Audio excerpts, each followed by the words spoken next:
गिनती की पुस्तक 19वां अध्याय वचन 1 से लेकर 22 तक। शुद्धिकरण की विधि। फिर यहोवा ने मूसा और हारून से कहा, व्यवस्था की जिस विधि की आज्ञा यहोवा देता है वह यह है, तू इस्राएलियों से कह कि मेरे पास एक लाल निर्दोष बछिया ले आओ, जिसमें कोई भी दोष न हो, जिस पर जुआ कभी न रखा गया हो।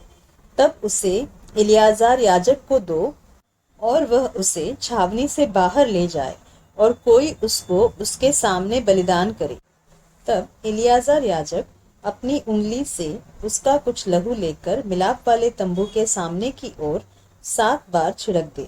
तब कोई उस बछिया को खाल, मांस, लहू और गोबर समेत उसके सामने जलाए और याजक देवदारू की लकड़ी, जूफा और लाल रंग का कपड़ा लेकर उस आग में जिसमें बछिया जलती हो डाल दे। तब वह अपने वस्त्र धोए और स्नान करे। इसके बाद छावनी में तो आए, परंतु सांझ तक अशुद्ध रहे, और जो मनुष्य उसको जलाए वह भी जल से अपने वस्त्र धोए और स्नान करे और सांझ तक अशुद्ध रहे। फिर कोई शुद्ध पुरुष उस बछिया की राख बटोर कर छावनी के बाहर किसी शुद्ध स्थान में रख छोड़े, और वह राख इस्राएलियों की मंडली के लिए अशुद्धता से छुड़ाने वाले जल के लिए रखी रहे, वह पाप बलि है। और जो मनुष्य बछिया की राख बटोरे वह अपने वस्त्र धोए और सांझ तक अशुद्ध रहे। और यह इस्राएलियों के लिए और उनके बीच रहने वाले परदेशियों के लिए भी सदा की विधि ठहरे। शव छूने से अशुद्धता। जो किसी मनुष्य का शव छुए वह 7 दिन तक अशुद्ध रहे। ऐसा मनुष्य तीसरे दिन उस जल से पाप छुड़ाकर अपने को पावन करे और 7वें दिन शुद्ध ठहरे। परंतु यदि वह तीसरे दिन अपने आप को पाप छुड़ाकर पावन न करे तो 7वें दिन शुद्ध न ठहरेगा।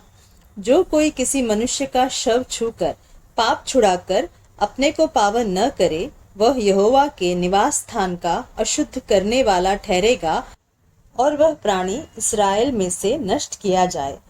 अशुद्धता से छुड़ाने वाला जल उस पर न छिड़का गया, इस कारण वह अशुद्ध ठहरेगा, उसकी अशुद्धता उसमें बनी रहेगी। यदि कोई मनुष्य डेरे में मर जाए तो व्यवस्था यह है, जितने उस डेरे में रहे या उसमें जाए वे सब 7 दिन तक अशुद्ध रहे।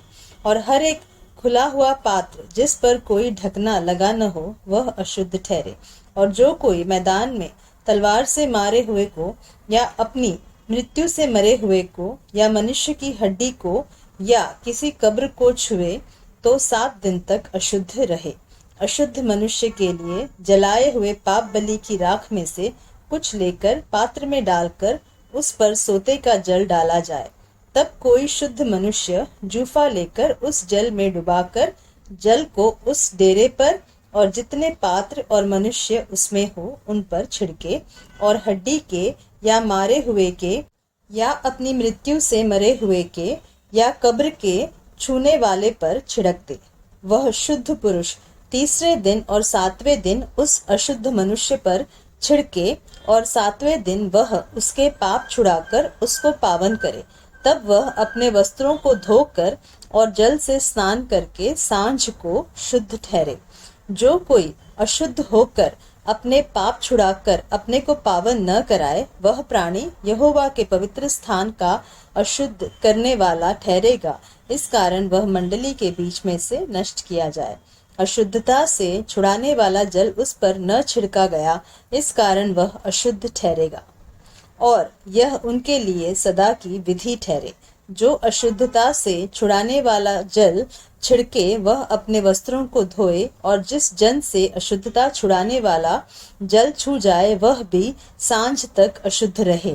और जो कुछ वह अशुद्ध मनुष्य छुए वह भी अशुद्ध ठहरे, और जो प्राणी उस वस्तु को छुए वह भी सांझ तक अशुद्ध रहे।